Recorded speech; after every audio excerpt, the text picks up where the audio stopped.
Assalamu alaikum wa rahmatullahi wa barakatuh. Dans cette vidéo, nous allons découvrir une invocation précieuse, transmise par le prophète lui-même à l'un de ses compagnons, une invocation puissante qui peut transformer notre manière de parler à Allah.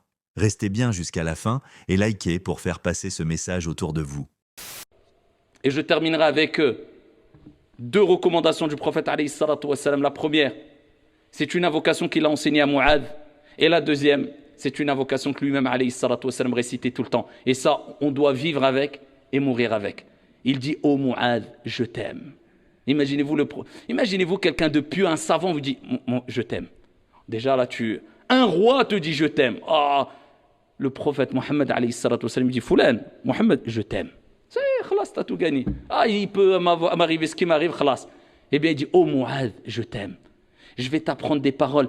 Récite-les tout le temps. Ne les laisse jamais après chaque prière. Les 5 prières, les abandonne jamais. Les 5 prières obligatoires.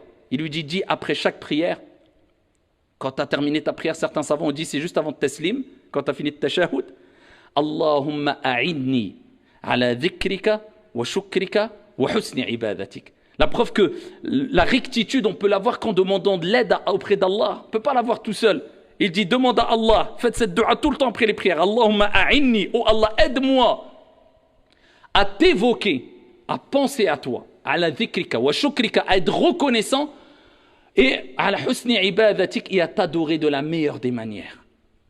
Eh bien, c'est pour cela qu'on se doit de demander à Allah, ya Allah, aide-moi, raffermis-moi, guide-moi. Ne te dis pas, je vais faire des efforts et tu ne demandes pas à Allah l'aide. Allah, tu n'arriveras pas. On est obligé de demander à Allah de l'aide. C'est pour ça, dans Surat Al-Fatiha, on dit quoi? Iyaka na'budu wa iyaka nasta'in. C'est toi que nous adorons. Et on implore l'aide, l'assistance auprès de qui? D'Allah. Parce que sans Allah, on n'arrivera pas à faire des efforts. La hawla wa la quwwata illa billah. Il n'y a de changement et de force quand Allah subhanahu wa ta'ala, c'est lui qui change les situations et qui nous donne al-quwwa, la force.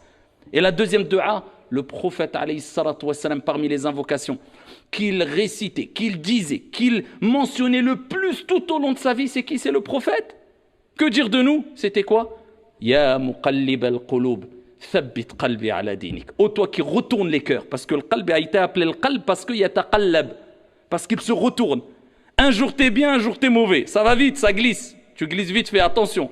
Quelquefois, la glissade, elle peut te rendre handicapé. Ça y est, tu ne peux plus bouger ou t'es. Attention.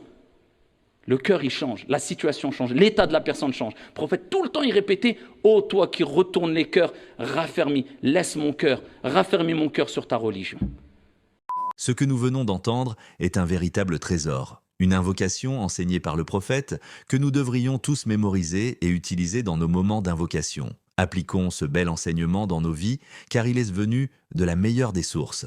N'oubliez pas de partager cette vidéo, de vous abonner et d'activer la cloche pour ne rien manquer.